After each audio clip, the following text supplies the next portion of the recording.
السلام علیکم۔ آج کا ہمارا موضوع ہے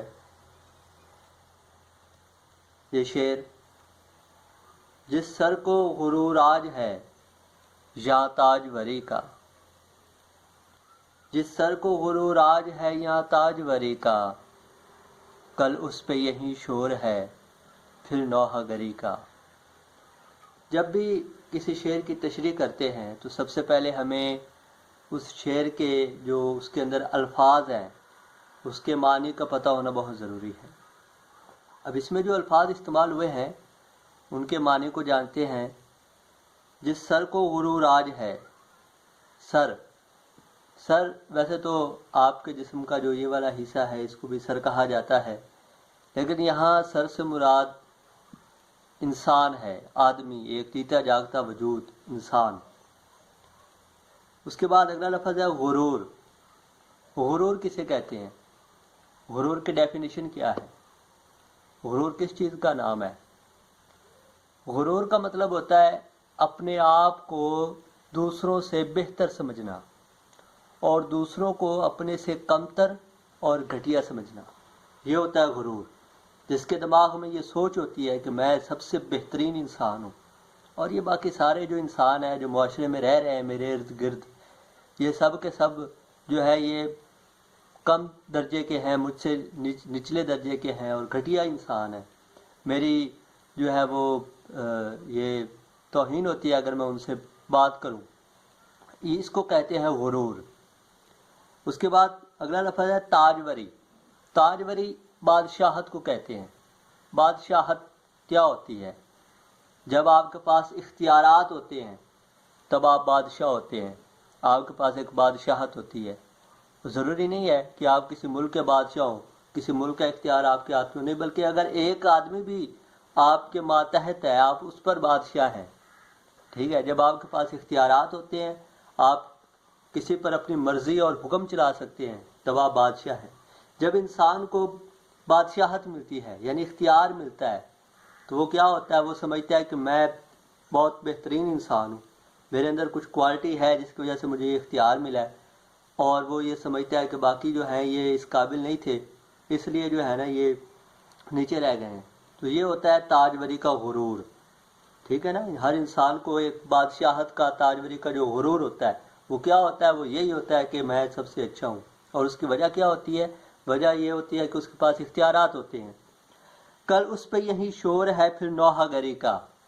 شور، ہنگامہ، آواز، رونے پیٹنے کی آواز آ رہی ہے، نوحہ گری کی آواز، نوحہ گری کا شور۔ نوحہ گری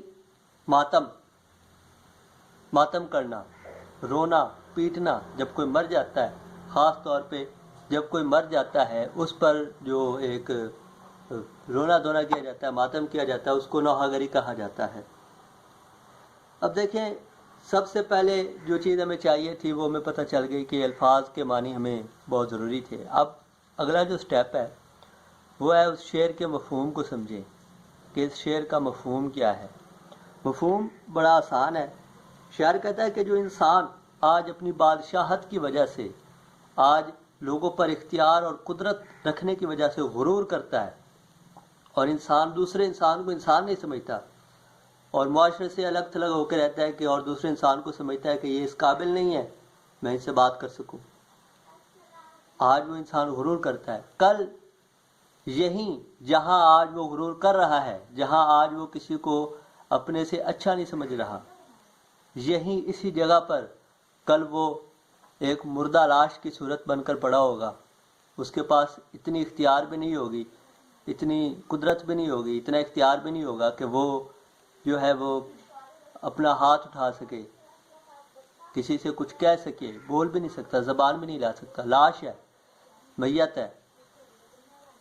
اس کو جن لوگوں کو وہ برا کہہ رہا ہوتا ہے وہی لوگ جو ہیں اس کو اپنے کندھوں پہ اٹھا کے قبرستان میں لے جا رہے ہوتے ہیں۔ کتنی بڑی ٹریجڈی ہے یہ۔ تو شاعر یہ بتا رہا ہے کہ غرور کر کے کیا ملے گا۔ مفہوم اس کا یہی ہے کہ آج یہاں اس جگہ پر جو انسان غرور کر رہا ہے اپنی بادشاہت کی وجہ سے، اپنے اختیارات کی وجہ سے، کل یہیں اسی جگہ پر لوگ اس کو روئیں گے، پیٹیں گے اور وہ کچھ بھی نہیں کر سکے گا۔ وہ ایک لاش ہوگا، وہ ایک میت ہوگا، اس کے پاس کوئی اختیار نہیں ہوگا. تو جب اختیار نہیں ہوگا، یہ اختیار یعنی سدا تو نہیں رہنا، جب اختیار نہیں ہوگا تو پھر غرور کس بات کا، یہ وہ کہنا چاہتا ہے. اچھا، اس کی یہ میں نے مفہوم کلیئر کیا ہے، آپ اس کو اپنے لفظوں میں بڑا خوبصورت کر کے لکھ سکتے ہیں. اب ذرا تھوڑا سا آگے بڑھتے ہیں. اس میں کچھ اچھی چیزیں بھی پائی جاتی ہیں جس کو ہم اردو زبان میں فنی محاسن کہتے ہیں. اس میں کچھ فنی محاسن ہیں، ذرا اس پہ بھی نظر ڈال لیتے ہیں. اس میں آپ دیکھیں کہ پہلا مصرع ہے، اس میں اس نے کہا کہ جس سر کو غرور آج ہے یا تاج وری کا. اب یہاں سر کا لفظ اس نے بولا تو سر سے مراد پورا ایک انسان ہے. ٹھیک ہے، اس کو اردو ادب کی اصطلاح میں مجاز مرسل کہا جاتا ہے. مجاز مرسل کیا ہوتا ہے کہ جب آپ ایک جسم کا ایک حصہ بولتے ہیں اور اسے پورا جسم مراد لیتے ہیں، یہ مجاز مرسل ہے. یا آپ پورا جسم بول کر اس کا ایک حصہ مراد لیں تو یہ بھی مجاز مرسل ہے. یا جسم کا ایک حصہ بول کر پورا جسم مراد لیں، یہ بھی مجاز مرسل ہے. تو اس میں جو صنعت شاعر نے استعمال کی ہے وہ مجاز مرسل ہے کہ سر کا لفظ بولا اور پورا انسان مراد لیا. اس کے بعد آپ دیکھیں کہ پہلے مصرے میں شاعر کہہ رہا ہے کہ جس سر کو غرور آج ہے یا تاج وری کا. اب اس میں آپ یہ دیکھیں کہ پہلے مصرے میں وہ آج کی بات کر رہا ہے، اگلے مصرے میں وہ کیا کہہ رہا ہے کہ کل اس پہ یہی شور ہے.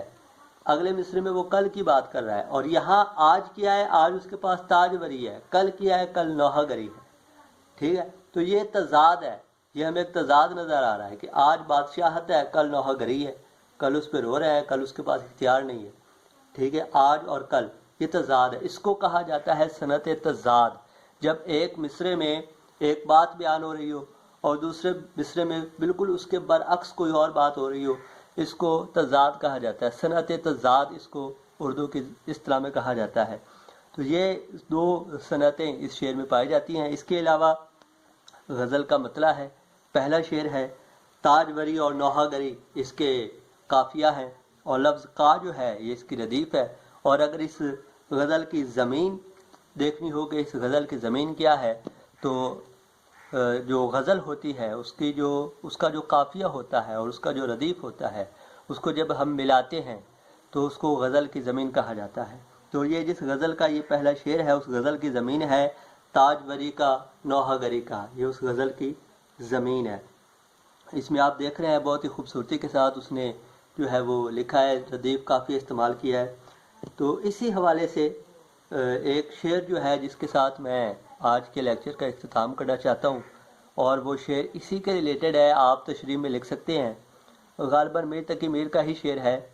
کہتے ہیں کہ کل پاؤں میرا کاسائے سر پر جو آ گیا، کل پاؤں میرا کاسائے سر پر جو آ گیا، یکسر وہ استغوا کے ہڈیوں سے چور تھا، کہنے لگا کہ دیکھ کے چل راہ بے خبر، میں بھی کبو کسو کا سرے پر غرور تھا، میں بھی کبو کسو کا سرے پر غرور تھا. اس کے ساتھ ہی آج کے لیکچر کا اختتام کرتے ہیں.